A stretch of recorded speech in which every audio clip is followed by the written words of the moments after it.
केंद्रीय मंत्री गजेंद्र सिंह शेखावत ने कहा, जब पीएम मोदी बोलते हैं तो सभी कांग्रेस नेता कहते हैं कि पीएम मोदी बस बोलते हैं, और जब पीएम मोदी नहीं बोलते तो वे कहते हैं कि प्रधानमंत्री नहीं बोलते। उन्हें तय करना चाहिए कि वे प्रधानमंत्री से क्या सुनना चाहते हैं। पिछले 3 दिनों में देश के किन कोनों में प्रधानमंत्री ने देश की मौजूदा स्थिति और उन सभी मुद्दों के बारे में विस्तार से बात की है जिन पर विपक्ष उनसे सुनना चाहता है कि वो प्रधानमंत्री से क्या सुनना चाहते हैं। और यदि बोलने का विषय है, मुझे लगता है कि पिछले 3 दिन तक लगातार देश के 3 अलग अलग कोनों में 3 अलग अलग अवसर पर बात करते हुए उन्होंने विस्तार से देश की वर्तमान स्थिति, ऑपरेशन सिंदूर और जिन सब विषयों के बारे में मुझे लगता है विपक्ष जानना चाहता है, उन सब विषयों पर विस्तार से बातचीत की है। अभी कुछ दिन में संसद का सत्र होगा, सुरजेवाला साहब को वहां भी निश्चित रूप से जो है बहुत कुछ सुनने को और समझने को मिलेगा। सर,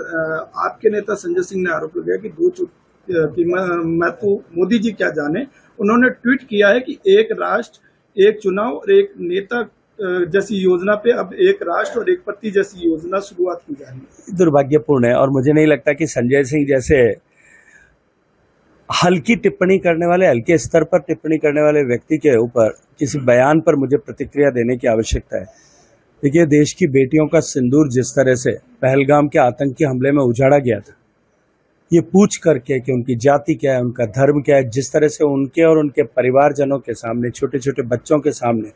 नृशंस हत्या आतंकवादियों ने की थी, देश के उस उजाड़े गए सिंदूर का बदला ऑपरेशन सिंदूर के माध्यम से देश की सेनाओं ने लिया है। आज देश के करोड़ों महिलाएं जो निश्चित रूप से उस घटना के बाद में जिनका दिल दहल गया था, जिनका मन दुखी था, व्यथित था, इस कार्रवाई के बाद में संतोष का अनुभव कर रहे हैं, चाहे वो उनके परिजन हो या देश के अन्य लोग हों, वो आज देश की सेनाओं के पराक्रम की सराहना करते हुए माननीय मोदी जी का और मोदी जी की सरकार का धन्यवाद करते हैं। सर, एनआईए ने पाकिस्तान से जुड़ी जासूसी मामले में कई राज्यों में जो है तलाशी ली और कई संदिग्धों को पकड़ा। आप क्या मानते हैं कि निश्चित रूप से ये कार्रवाई होती रहनी चाहिए, निरंतर होनी चाहिए। देश की धरती पर देश के विरुद्ध चलने वाली हर गतिविधि और उसमें संलिप्त हर व्यक्ति को निश्चित रूप से सजा मिलनी चाहिए।